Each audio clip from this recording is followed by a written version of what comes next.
archipelago is made up of 137 different islands, but there's really only 4 of them that have significant numbers of people. Oahu, the most heavily populated island that's home to Honolulu and Pearl Harbor, has around 1 million people that live on it, which all on its own is about 2/3 of the state of Hawaii's entire population. The Big Island has about another 200,000 people, Maui another 164,000 more, and Kauai about another 73,000 more, representing the 4 primary majorly populated islands in the state. While the islands of Molokai and Lanai have significantly fewer numbers of people, and the other islands have either negligible or non-existent populations. And the distances between all of these islands are larger than you'd expect. The distance between Oahu and Kauai is about 100 miles, and the distance from Oahu to the Big Island is closer to 150 miles. About the same distance as between New York City and Baltimore. And because of the distances involved here between all of these islands and population centers, the only way to travel between them is by either flying or taking a boat. But it might surprise you to learn that as of right now in 2024, there isn't a single ferry service or regularly scheduled passenger maritime transportation option between any of the 4 main Hawaiian islands. And people very rarely travel between the islands by boat. In fact, the only regularly scheduled ferry service at all in Hawaii today just operates between the relatively nearby islands of Maui and Lanai.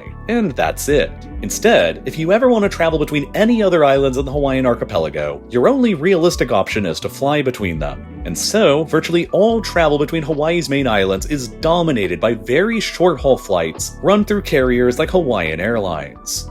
And this situation appears rather puzzling at first glance, because ferries and maritime transit are a very common and popular form of transportation across several other archipelagic parts of the world, including in many areas that have significantly smaller population bases than Hawaii even has. Take the Aegean Sea, for example, where there are dozens and dozens of great ferries that service dozens of islands and locations across the whole region, including many ferries that service very small islands with negligible populations but which have very large tourism interest. Across 2023, Hawaii received about 1/3 as many tourists as Greece did, but their spending was roughly equivalent, with tourists to Hawaii spending nearly $21 billion in the state across 2023, and tourists in Greece spending nearly $23 billion through the same time period, implying that a ferry service across Hawaii's islands could or should be at least somewhat comparable to the very robust system of Greek ferries.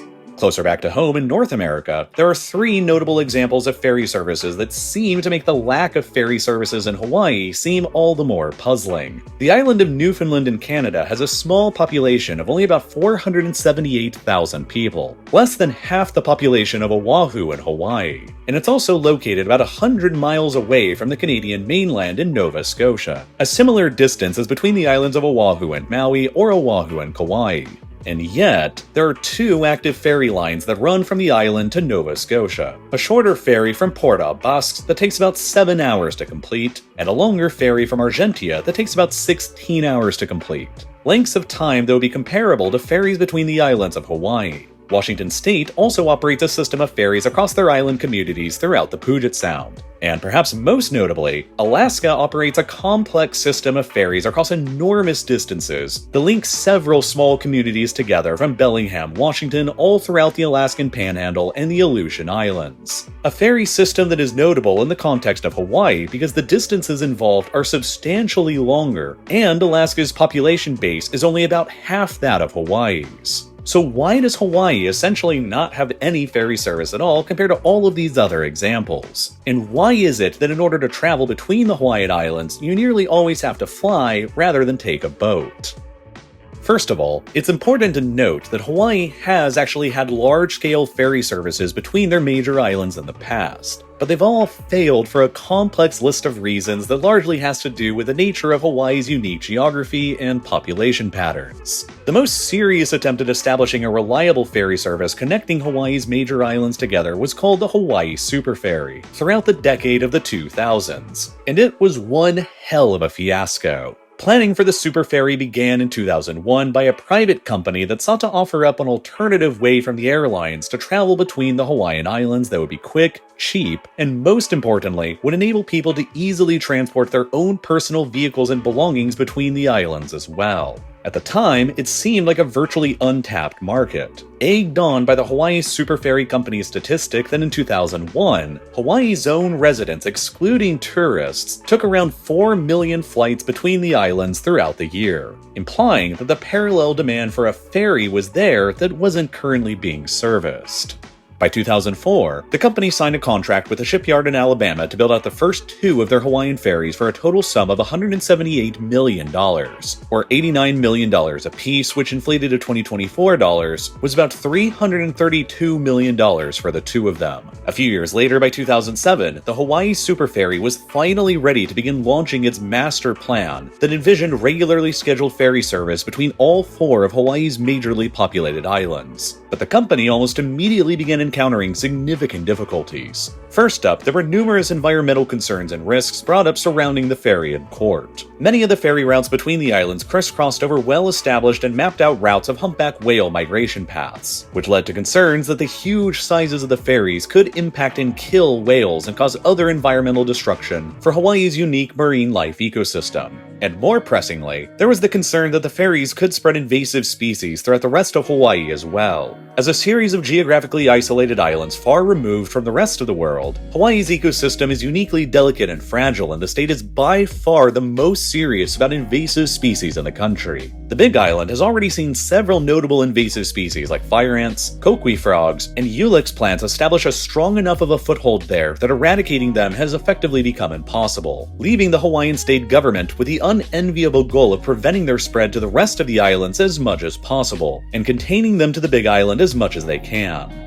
The biggest fear was that ferries loading up people's personal vehicles could accidentally transport these kinds of invasive species between the islands far easier than people flying between them on airplanes could. It also didn't help that by the time the ferry finally began its operation between Oahu and Maui in 2007, they still hadn't completed an environmental impact statement that was required by Hawaii state law. The Hawaii Supreme Court eventually ruled that the super ferry could continue its operation while the environmental impact statement was busy being prepared. But that did little to halt the torrent of environmental lawsuits being dumped on the company, which steadily increased the company's litigation costs and made it increasingly difficult for them to remain financially afloat. And if all of that wasn't enough, the super ferry idea was hitting many other roadblocks as well. As it turned out, another major problem for ferries in Hawaii was the fact that the waters around the islands are notoriously rough, especially compared to the waters where those other ferries I mentioned previously operate in Alaska and Washington state. These ferries all operate nearby to their respective continental coastal shelves, where the waters are relatively shallow and calmer. But Hawaii doesn't really have a continental shelf in the same kind of way because the Hawaiian Islands are all volcanic in origin, and are basically just the tips of underwater mountains that rise miles up from the seafloor to penetrate just above the ocean surface. As a result, the depths of the waters between the Hawaiian Islands are often very high, such as in the channel between Maui and the Big Island that's more than 6,000 feet deep,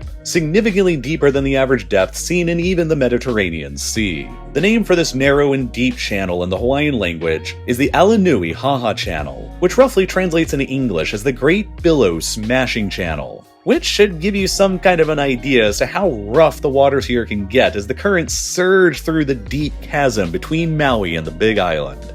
The depths seen between the channels of the other islands are similarly deep, and the waters in between similarly rough as well, which means that ferry passages between the Hawaiian Islands are effectively done over open ocean, which means that the ferries involved in the passages need to be ocean-rated, requiring them to be larger and more sturdy and more expensive vessels than you would otherwise see in Alaska or in Washington state. And because of the distances between the main islands covering 100 nautical miles or more, the journeys on the super ferry between the islands would last for 6 to 8 hours, or in some cases even longer, through waters that were often very rough, meaning that seasickness was a common ailment among passengers traveling aboard. If you were a resident of Hawaii and you wanted to travel from one island to another island, you could opt to take the ferry, which might take you up to 8 hours to complete. It might result in you getting severely